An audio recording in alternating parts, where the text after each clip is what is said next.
There's a stool sitting on my bench this morning. 3 legs, a round seat worn smooth as a river stone, and the low light coming through the shop window catches the curls of shaving still on the floor around it. That stool was built in about an hour, with hand tools, out of a couple of boards that cost less than a good breakfast, and it will outlast the man who made it. A stool like this one gets sat on every single day for 100 years and never once complains. Now walk into a store and buy the other kind, the flat pack stool, the one that comes in a box with a little wrench and a bag of screws. Particle board dressed up to look like wood, held together with glue and a prayer. It wobbles inside a year, and the day a leg strips there's no fixing it. It goes to the curb. Most of them do inside 5 years. Here's what most folks get wrong. They think building fast means building flimsy, that anything worth keeping has to take a month and a shop full of loud machines. It doesn't.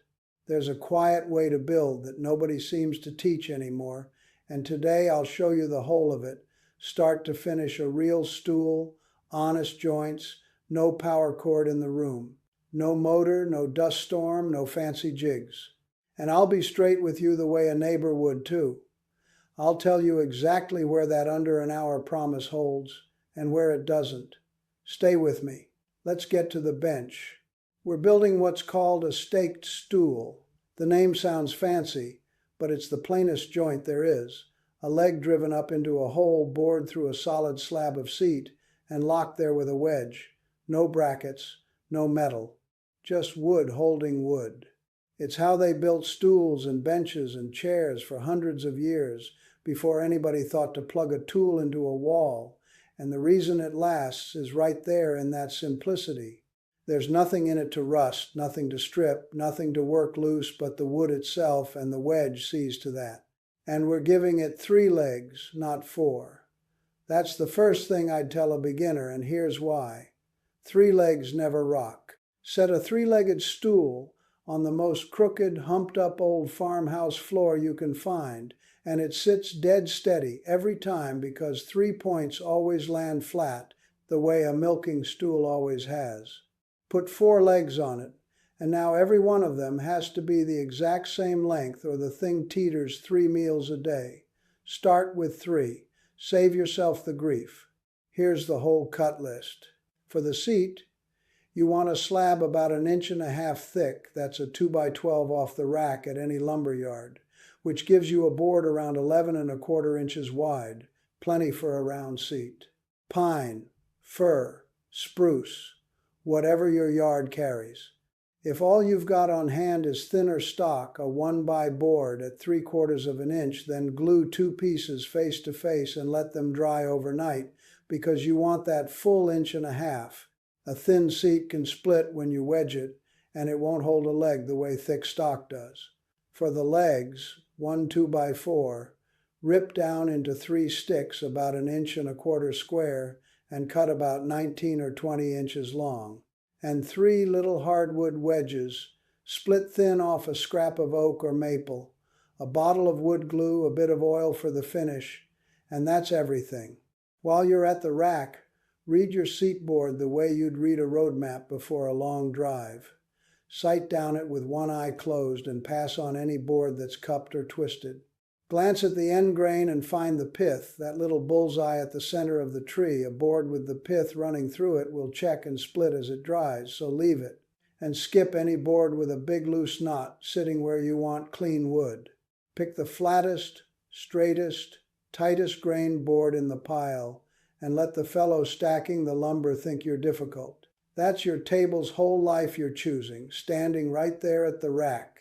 Now the numbers. A couple of dollars of pine and a 2x4. Call it $15, $20 of wood, give or take where you live, for a solid stool. Not veneer over sawdust. Solid wood clean through.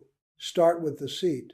Mark a circle, a nail in the center, a loop of string, a pencil, and swing an arc about 11 inches across. A compass made of a bit of string and 2 hands is an old friend that's never once let me down. Then saw it out. A bow saw or a coping saw walks right around that curve. Take your time and stay a hair outside the line.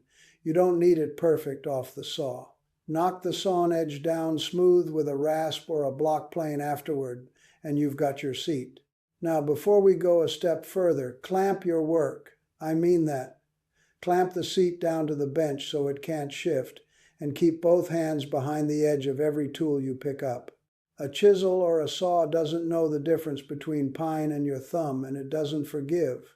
Clamp it, don't hold it. That one habit is what keeps all 10 fingers on your hands for the next 40 years. With the seat cut, flip it upside down on the bench, because we lay out and bore the leg holes from the underside. Find the center, and from that center draw 3 lines out toward the edge, evenly spaced a third of the way around each time, so they sit like the 3 spokes of a wheel. Where each line reaches a point a couple of inches in from the rim, that's where a leg goes. Those 3 lines have a name in this trade. They're your sight lines, the direction you'll aim the bit when you bore. Here's the part that looks like witchcraft and isn't. The legs don't go straight down, they splay out, so the feet land wider than the seat and the stool can't tip. To bore a leaning hole like that, the old chairmakers used 2 things together, a sightline and a resultant angle. The sightline is that spoke you drew. You stand so you're looking straight down it, like you're aiming a rifle down the barrel. The resultant angle is how far the bit leans off of straight up and down along that line. Set those 2 together and a compound angle that would take a page of arithmetic to figure becomes just 1 line to sight down and 1 setting on your bevel gauge. That's the old trick, and it's a good one. So set a sliding bevel, that little adjustable square, to about 12 degrees off of vertical. On a real chair, the front legs lean around 13 degrees and the back ones closer to 22, so anywhere in the low teens is a proven, stable splay for a stool. Stand that bevel up next to your first sight line, pointing out along the spoke, where you can see it as you work. Now the tool that does the work, the brace and bit. A brace is that old crank-shaped hand drill your grandfather had, and the bit is the auger that chucks into it. Turn the handle and the auger pulls itself down into the wood on its own screw point. No cord, no trigger, no noise but the whisper of a shaving coming up the flutes. For these legs I use a 5/8 inch auger, a number 10, if you're reading the old size stamped on the flat of the bit, because auger bits are numbered in 1/16 of an inch, and 10/16 is 5/8. Set the point of the bit on your leg mark. Then you sight it. Look straight down the sight line and lean the brace over until the bit runs dead, parallel to that bevel you stood up. The best way of all is to have somebody stand off to the side and call you true against the bevel while you crank. An extra pair of eyes at the bench is worth more than any jig you can buy. No helper. Then stand a small mirror out past the seat and watch the bit against the bevel yourself. Then crank her through, slow and steady. One word of caution there. When that auger is about to break through the far face of the seat, it wants to blow out a ragged chunk of wood on the way out. So the moment you feel the screw tip just poke through, stop. Pull the bit back out, flip to the other side, and finish that hole boring back the other way. Meet yourself in the middle. Clean holes both faces. Do all 3 the same way, each one aimed down its own sight line. Now let me stop here a second, because the next part is where the stool is won or lost. The tenons, those are the round tongues on the tops of the legs that fit down into the holes. This is where the joint earns its 100 years. First, take your 3 leg sticks and knock the corners off. A few passes with a block plane turns a square leg into an 8-sided one, an octagon, which looks right on a country stool and feels good under the hand. That block plane is another old friend, by the way. No cord, no battery, always ready the second you reach for it, same as it was for the man who owned it before you. Then the tenon itself. The strongest way is a tapered tenon in a tapered hole, and it's simpler than it sounds. You take a tapered reamer, a cone-shaped cutter that spins in the same brace, and you open the top of each bored hole into a gentle cone, wider at the top than at the bottom. The common home shop reamer opens it to about a 13-degree taper. Some chairmakers prefer a shallower 6-degree cone because the shallower the taper, the tighter it grips and the more of a mule it takes to pull back out. Then you shape the top of each leg to match with a tapered tenon cutter, and this tool is a pure joy because it works exactly like a giant pencil sharpener. You seat the leg in it, give it a few turns of the brace, and out comes a clean tapered tenon. Push that cone up into that cone from underneath, and it jams tight as a hammerhead on its handle. Better yet, the harder anyone sits on that stool, the harder the taper drives home. The weight locks the joint instead of loosening it. That's why the old ones never fall apart. Now, here's an honest shortcut, and there's no shame in taking it. Maybe you don't own a reamer and a tenon cutter. Most folks starting out don't. You can skip them both. Bore your hole straight at 5/8 with that same auger, and then whittle or plane the top of each leg down to a straight 5/8 round peg to match. Glue it, wedge it, and it will hold for years. What you give up is that self-locking taper. A straight tenon leans on the glue and the wedge to stay put.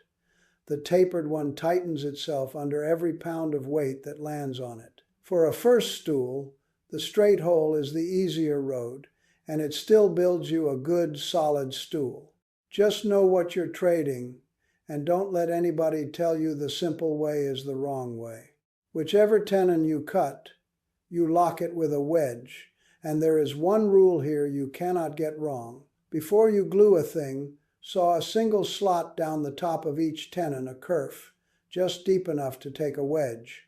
And you turn that slot so it runs across the grain of the seat, not along it. Across. Say it to yourself at the bench.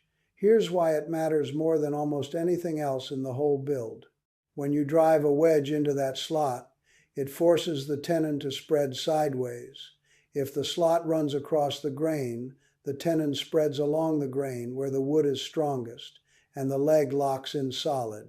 But if you line that slot up with the grain instead, you've just set a splitting wedge into your own seat, the very same action as splitting a log for the wood stove, and it will crack right across. Maybe not that day, but come the first dry winter with the furnace running. So, slot across the grain, every single leg. Then you assemble, and it goes quick.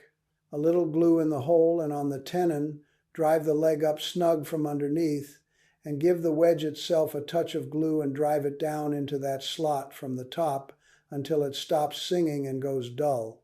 The tenon swells out into the hole, and that leg is there for good.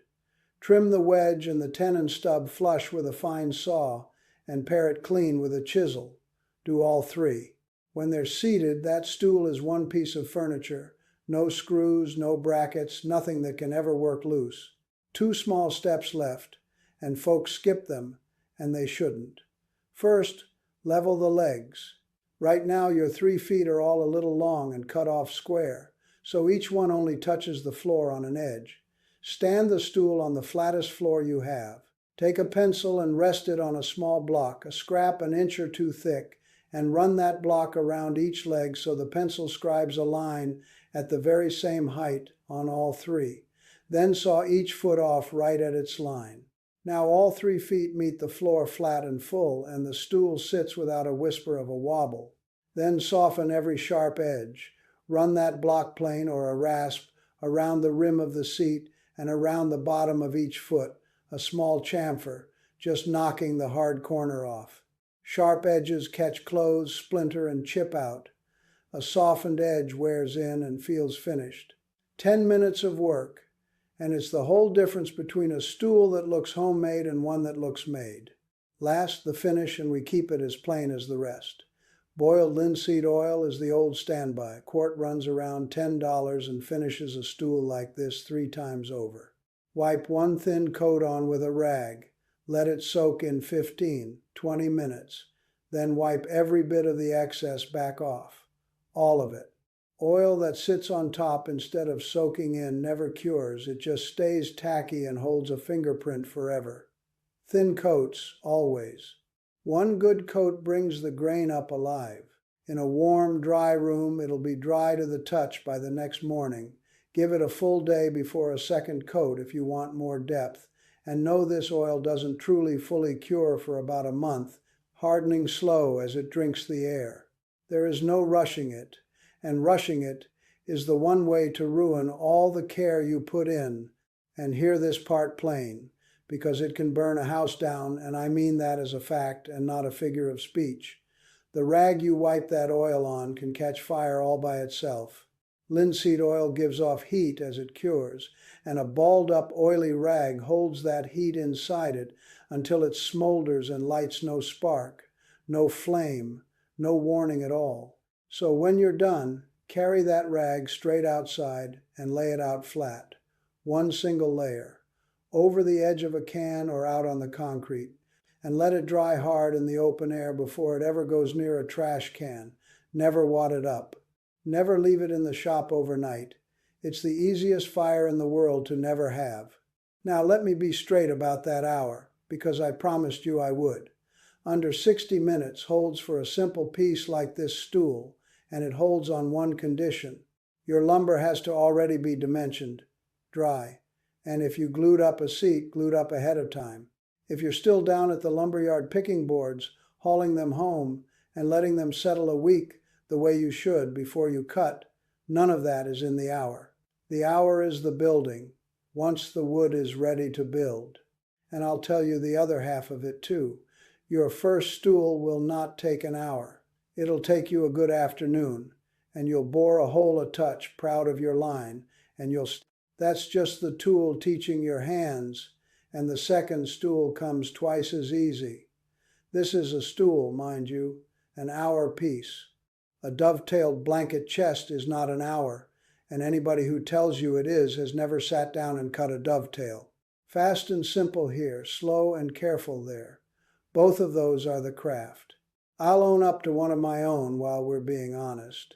30-odd years of shavings on this floor taught me to mark the sight line before I ever pick up the brace, and I learned it the hard way, because I once bored a leg hole leaning the wrong direction entirely, aimed in toward the middle of the seat instead of out past the edge.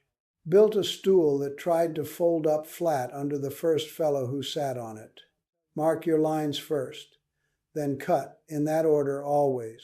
If a stool isn't what you need, the same hour and the same honesty will build you a little 6-board bench instead of plank for the seat, 2 boards standing up for the ends, and a couple more nailed on for the aprons and the feet. Notch the bottom of each end board so it stands on 2 feet instead of 1 full edge, and it won't rock on an uneven floor any more than the stool does. Same idea exactly, just straight cuts, and a few nails in place of board angles. But the stake stool is the one I'd start a body on, because it teaches you the joint that builds nearly everything else. So let's total it up honest. $15 or $20 of wood, a bottle of glue, a couple of dollars of oil, and about an hour of your time once the wood is ready. Now set that against the flat pack stool in the store. $40, $50 for particle board and staples that's headed for the landfill in a few years. You never really own that one. You rent it and it charges you again the day it fails. This one you own outright, and it never sends you another bill. I knew of a man up in Milverton, Ontario. I'll call him Homer Steckley, who built a plain kitchen work table the very same way, thick top, legs wedged up through it, no different in its bones than this little stool. His grandchildren still roll out their dough on it. Every ding in that top is a supper somebody remembers. That's the trade you're making with an honest hour at the bench, not a thing you use up and throw away, but a thing that gets handed down. And it comes down to the tools in the end. A brace, a block plane, a chisel, a saw, no cords, no batteries, nothing to charge or update or throw out when the next one comes along. Keep them sharp and they'll outlast you too. And do the same work for your grandchildren that they did for you old friends that never let you down and never once asked for anything back but a little oil and a place on the wall. None of this needs a big shop or deep pockets. It needs a couple of straight boards, a few sharp tools you can hold in your two hands, one honest joint, and the patience to let the glue and the oil take their time. That's the whole of it. Folks built this way for 1,000 years before there was ever a power cord in the room, and the stools and benches they left behind are the ones we still pull up to the table today. If this is the kind of plain talk you came to the shop for, a like helps it find the next fellow at his own bench. And tell me down in the comments what you'd build first, a stool, a bench, something small for a grandchild. I read them, and I'll steer you right if you get stuck. So go find your boards, mark your lines, and bore that first hole. Your first stool won't be your best, and it isn't supposed to be. It's supposed to teach your hands. Build it once. Build it to last 100 years. I'll see you back at the bench.